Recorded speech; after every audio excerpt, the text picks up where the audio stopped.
studio. We have been waiting for her to grace us with her presence. Please welcome the incredible Kathryn Hahn.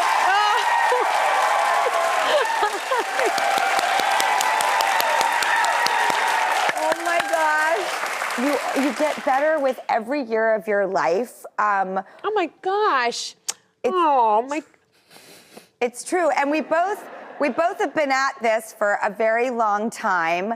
And what do you attribute the renaissance to?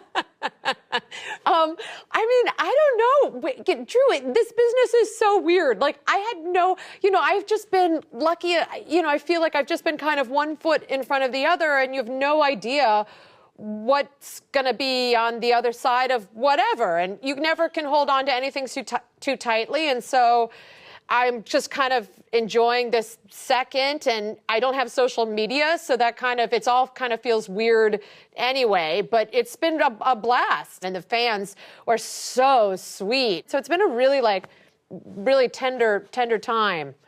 Can I ask why you don't go on social media, why you have abstained?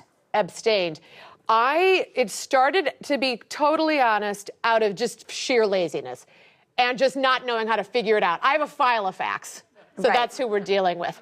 But then there's a whole lot of, I've got teenagers, I just think there's a whole lot of stuff that I think I, myself as a human, feel good separating myself from. You have teenagers, and what is their life on social media like? So they have definitely limits on their social media, of course, and it's very all private, and it's all they had to write contracts. I mean, we wrote contracts that they had to sign, that this phone is ours. You're allowed to, you're borrowing it. We're allowed to look at anything that you put on this at any time. So they've both been pretty okay so far with the kind of on so far. I mean, so far it's all moving so freaking fast. I know, and this is why I wanted to pick your brain about it, because I allow my kids on social media, and they're younger, they're 7 and 9, but I really want to keep them kids.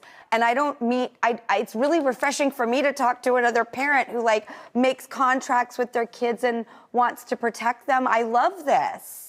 Well, I mean, I think a lot of it for me is because I'm just from Ohio. And so there's just I just think for me, it's this is what it is.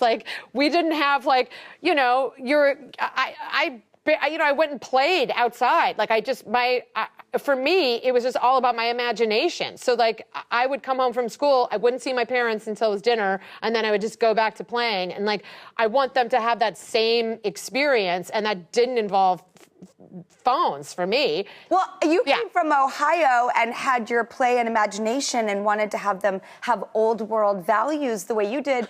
I came from Hollywood and was out at nightclubs, and we had completely different experiences, and yet I think our parenting really meets at a very similar place. Yeah, I love it. Interesting.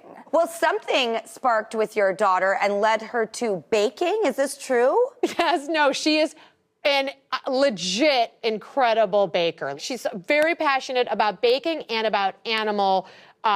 She's a real animal advocate. So she has a password-protected website where you can buy, baked goods, and all the proceeds. She says on a disclaimer, all proceeds from your purchases will go to the Kitty Bungalow Animal Shelter, which is I don't think she knows what disclaimer means exactly, but. Okay, so there is proof right there that you have done something really amazing with your parenting if your kid is doing animal philanthropy. Yeah. And doing bake sales for animals. Congratulations. What a relief. Do you know, was there a connector, a light bulb, an aha moment, or was she born like Dr. Dolittle? She's like Dr. Dolittle. I'm telling you, every Saturday night, either my husband or I are spending our time volunteering at a cat shelter. That's my Saturday night, Drew, because she's a minor. I do. I love that. I could use a Saturday night one of these days, but it means so much to her. I think we have a vet in our future. I have to ask about the Agatha House of Harkness show that is the spinoff from WandaVision. This is going to be so huge. Is there anything that you can tell us, even though I'm sure you have a Marvel muzzle? What can we know? What can we know? I mean, I didn't even know the title of the show until it was released to the public. Like, they keep it so tight. Is there a possibility that Mephisto might be making some type of appearance? I keep hearing that. I have no idea. That was like a big thing during WandaVision, but I have who knows? I mean, I think right now, like anything, like Marvel, I mean, who knows? Anything is probably possible. But like, I have never heard anything definitive about that at all. If you could cast anyone as Mephisto, who would you pick? If you are in the driver's seat and, you know, Agatha gets to pick her Mephisto, would there ever be anyone who fits the bill?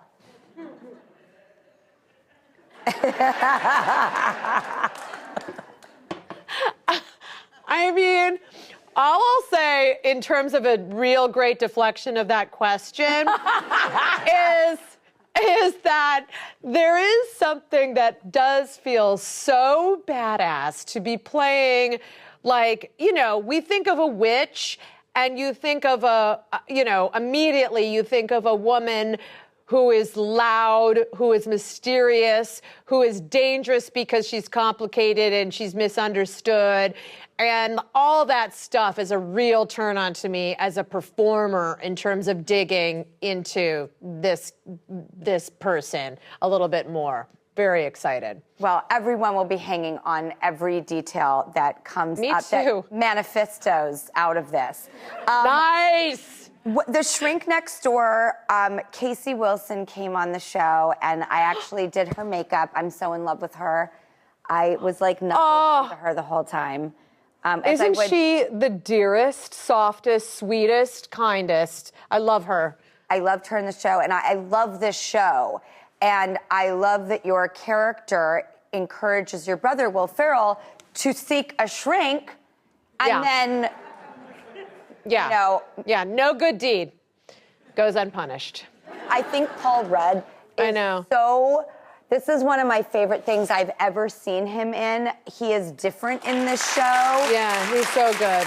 There's the facial expressions, this Jewish therapist that he plays, like the mensch type of seemingly person that he is in the beginning and how it all grows. I've never seen Paul Rudd in this form. His body language is different. His smile. So good.